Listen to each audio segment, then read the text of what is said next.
Lolunun fonotekaya düşən ilk rəsmi versiyası ötən əsrin 50-ci illərinin payına düşür. O dövrdə onu Kələntərlilər nəslinin qocaman parlaq nümayəndəsi və Lənkəranda dünyaya gözü açmış xanəndə məşhur Həşim Seygahının sahibi Haşim Kələntərli ifa eləmiş və yazdırmışdı. Və onun radionun fondu üçün yazdırdığı mürəkkəb muğam dəstgahları və muğam parçaları xanəndənin peşəkar və kamil işləri idi.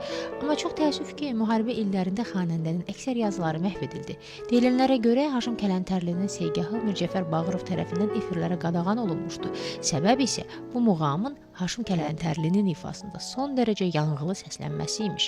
Bir başqa versiyaya görə isə xanəndənin Hüseyn Cavid poeziyasına olan böyük rəğbəti olunmuş. Və bu isti münasibət onun öz həyatını da təhlükə qarşısında qoyacaqmış. Nəticədə isə yalnız lent yazıları yandırılaraq məhv edilmişdi. Məhz bu səbəbdən də xanəndənin əsrin əvvəllərində yazılan lentləri bugün yoxdur. Amma nə yaxşı ki, bu repressiya prosesində xanəndənin ifasında yazılan bir neçə mahnı məruz qalmayıb. Və həmin yazılar içərisində xanəndənin böyük həvəs və ürəkdən ifa elədiyi Lənkəranın məşhur folk musiqisi Lolu da var. Halala qızıl üzü fürüzəm, halala gedin deyin xoruzəm, halala bu gecə vallamasın, halala yar gələcəkdir bizəm, halala yar dümələri mərcan, halala yar dümələri mərcan. Vaxtilə Haşim Kələntərlinin səsi ilə Lənkəran Talış el havaları qramofon vallarında böyük tirajlarla çap olunmasaydı, yəqin ki bizə də bu mahnının dövrümüz üçün ən qədim amma çox maraqlı versiyasını eşitmək nəsib olmazdı. Aman nənə, ay dili, xüsusilə isə Ay Lolu bugün Kələntərlilər ailəsinin ən simvolik musiqisidir.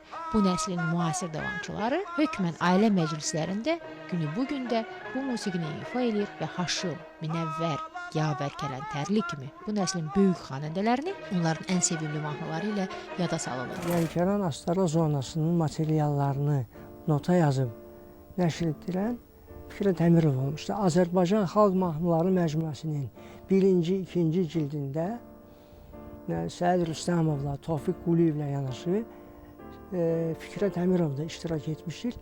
Fikrət Əmirov məhz həmin bölgənin musiqi nümunələrini nota yazmışdır.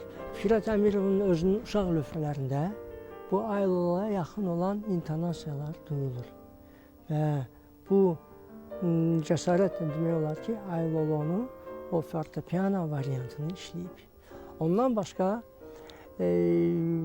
Akşin Əlzadə Bayatılar xor silsiləsini yaradıb. O silsiləni də açan ilk nümunə halay tipindədir. Bu dövrün daha bir maraqlı nümunəsi Azərbaycan Dövlət Mahnı və Rəqs Ansamblının ifasında səslənən təqdimatdır.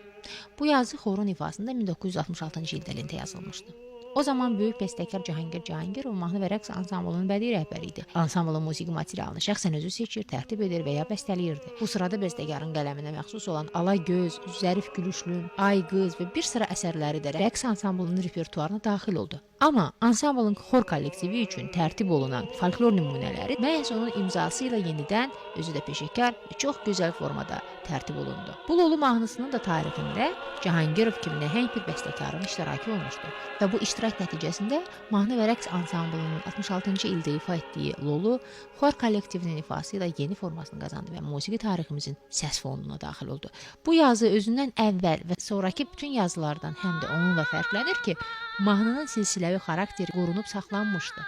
Yəni ağır templə başlayan giriş hissəsi, ənənəvi hissə və sonda səslənən Ay Ordu parçası da daxil olmaqla folklor nümunəsinin məzmun və forma strukturu qorunub saxlanıb. Bu isə bir daha sübut edir ki, ötən əsrin əvvəllərinə başlayan və bölgələrə ekspedisiya prosesindən keçən bəstəkarlarımız əsl peşəkarlıq nümayiş etdirərək bu nümunələri toplayarkən onların gələcək taleyini və potensialını təmin etmək üçün tərkibini qoruyaraq nota köçürmüşlər.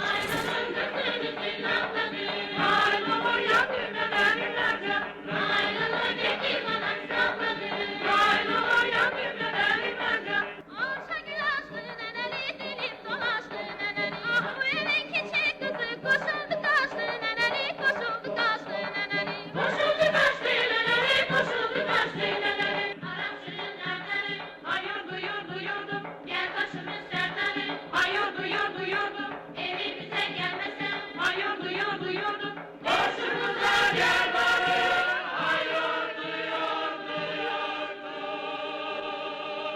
Lolu halay nəğməsinin daxili potensialı və zənginliyi hələ ötən əsrin 70-ci, 80-ci illərində Azərbaycanın məşhur peşəkar bəstəkarları, akademik klassik bəstəkarlarının da nəzərini özünə çəkdi və məhz o zaman bir çox bəstəkarlar kimi Rəşid Şəfəq də bu melodiyanı Ay Lolu halay nəğməsini xor üçün işlədi. Və məhz həmin zaman yaranan həmin material bir çox xor kollektivlərinin repertuarına daxil oldu. O cümlədən Əfsər Cavanşirovun da Bənövşə Uşaq Xorunda bir neçə dəfə Lolu halay nəğməsinin xorun ifasında, akapel formada tərtibatını eşitdik. Günü bugün də Lolu mahnısının məhz xor üçün işlənmiş versiyası orta ixtisas musiqi məktəblərinin xor kollektivlərinin repertuarındadır. Bu o deməkdir ki, Lolu mahnısı tədris materialı kimi də çox zəngin, dəyərli və maraqlıdır. Bu mahnı tarixindəki ikinci ifa isə ifaçı Nazim Ağayevin təqdimatında yazılıb. İki müxtəlif müşayiətdə mahnını lentə alan Nazim Ağayev onu həm 1972-ci ildə Əli Ağa Quliyevin ansamblı ilə, həm də 1983-cü ildə Humayun ansamblının müşayiəti ilə yazdırdı. Yəqin ki, bu nümunənin Nazim Ağayev ifasında səslənməsi bir o qədər də təəccüblü deyil. Çünki Nazim Ağayev xalq musiqisi ifaçısıdır.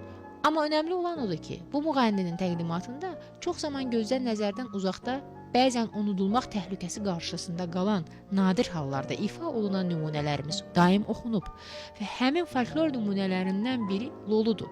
Lolu həm də Nazim Ağayev üçün doğma musiqidir, Cənub bölgəsi üçün spesifikdir və həmin torpağın yetirməsi olan müğənni üçün də xüsusi olmaya bilməzdi. Görünür bu səbəbdən Nazim Ağayev mahnını fond üçün 2 dəfə müxtəlif illərdə, müxtəlif müşayiətlərdə rəsmiləşdirdi və bu təqdimatlar arasında olan böyük zaman məsafəsi soundun və vokalın keyfiyyətində də hiss olunur. Əsas odur ki, müğənni öz repertuarına sadiq qaldı və hər iki təqdimatda mahnı mətn etibarilə dəyişikliyə məruz qalmadı. Yalnız temp və müşayiət dəyişdi.